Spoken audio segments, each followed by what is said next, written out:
Пустата стара планина никога грозна не била, ни грозна горо, ни празна.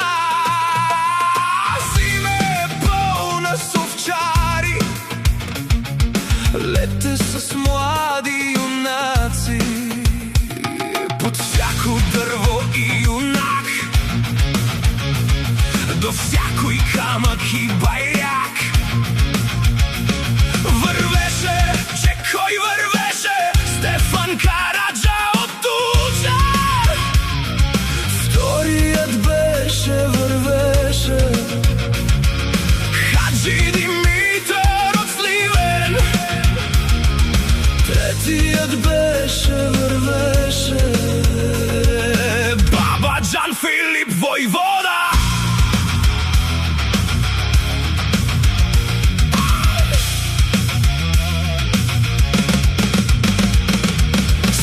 Димитро думаше: братко ле, Хаджи Димитре, каква съм съня сънувал. Черно ме куче ухапа, ясно ме кърве обляла, дали е на зло, на добро, или на гладни години.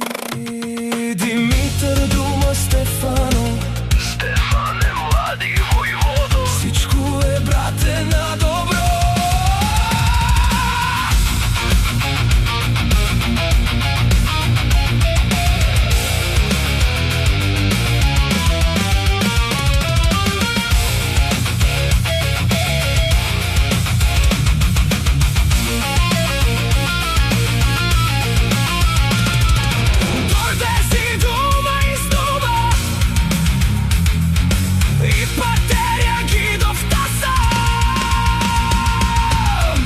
Башия думаше: сеймени млади турчета, мерите кого мерите, Стефана да си раните, всичките дружно гръмнали, Стефана си ранили.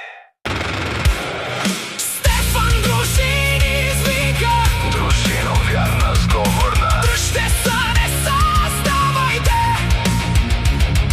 нито са бойте от врагът юнашки знаме. Сабя им глави сваляйте.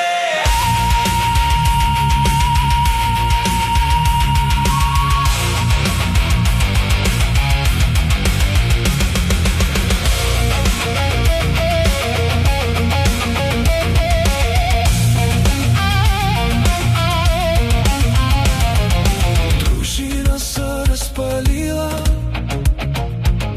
страшно душмани нападна,